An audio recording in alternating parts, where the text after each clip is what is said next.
Hi, everyone. It's Mrs. Wine. Thank you for coming back to me to listen to the activity that we're going to do for week one. So, this week, our learning target told us that we would learn about the artist Paul Klee and we would be creating abstract thumbnail sketches using line to express feelings. So in the previous video, you looked at a lot of examples of Paul Klee's artwork. Remember, we're not trying to copy his work exactly. We're just using his ideas to inspire our own. So let's take a look at exactly what we need to do.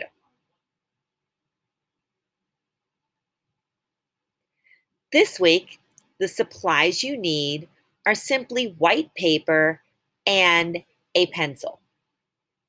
Then, here's what I want you to do first. On the back of your white paper, I just want you to start brainstorming. I want you to list some ideas that you have for feelings that you could create in your artwork. Then you're going to use the front to do your drawing. We'll get to that in a moment. So on the back of your paper right now, I want you to create a list of feelings. Some words that I thought of when I thought of feelings were words like happy, sad, angry, surprised, calm. I want you to create your own list. Try to list about 8 to 10 words to show people's feelings. Then, once you have your list, think about how you could use line to show feeling. What kind of lines do you think of when you think of a happy feeling? Could it be a bumpy line like somebody hopping along? Could it be a curvy line that moves up and down? Maybe a wavy line, or loopy or spiral. It could be any line that you think looks like a happy feeling. You can choose your own lines and maybe draw them out beside the word happy. Then do the same for your other feelings. My next feeling was sad. What kind of lines do I think of when I think of sad? Maybe a straight line. Maybe the bumpy line could look like a bunch of frowny faces. What kinds of lines could I use to create angry? Maybe a zigzag or a big, thick line. It could be anything. So, all I want you to do on the back of your paper is list some feelings and then maybe draw 1 or 2 lines out beside each word to show what you think you could use to draw that feeling. When you're finished with that, you're ready to move on to the drawing activity. The first thing I want you to do is take your paper and fold it in half both ways to create 4 small sections or 4 small boxes. So you're going to fold your paper in half the long way, like a hot dog bun. Then open it up and fold your paper in half the short way, like a hamburger bun or a taco shell. Then if you draw a line right on those folds, you will see that you have 1, 2, 3, 4 small boxes.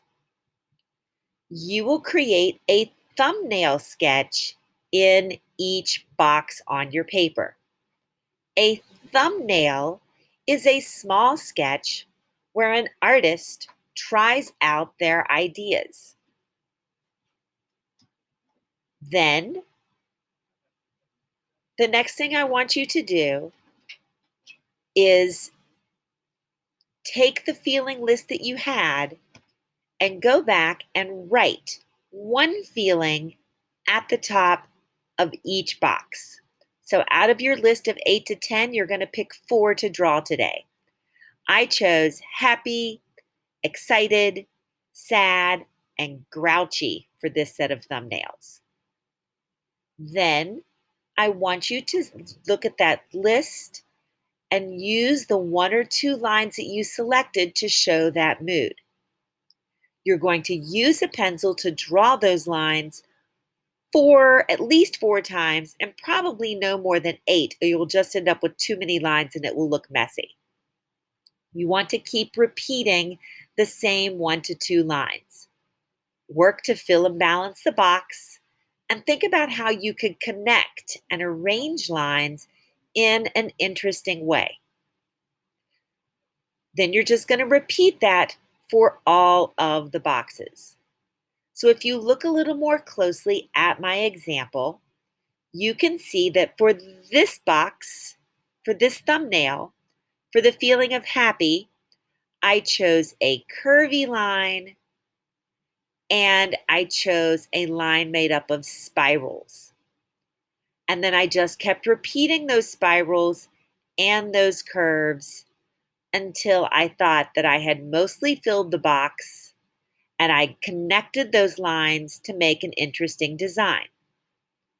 Then I moved on to the next box and I did the same thing. I chose a different feeling for sad, and I chose 2 different lines for sad. I chose a big giant rainbow line and I chose some straight lines. And I just filled this thumbnail with rainbow lines and straight lines. So again, you're choosing your own 4 feelings and you're choosing your own lines. When you're finished, if you want some feedback for this week, you could take a photograph of your sketches and you could send that to me in Google Classroom or on Dojo. I hope you have a great week. Hold on to this sketch because next week we're going to finish it. And as always, keep on creating.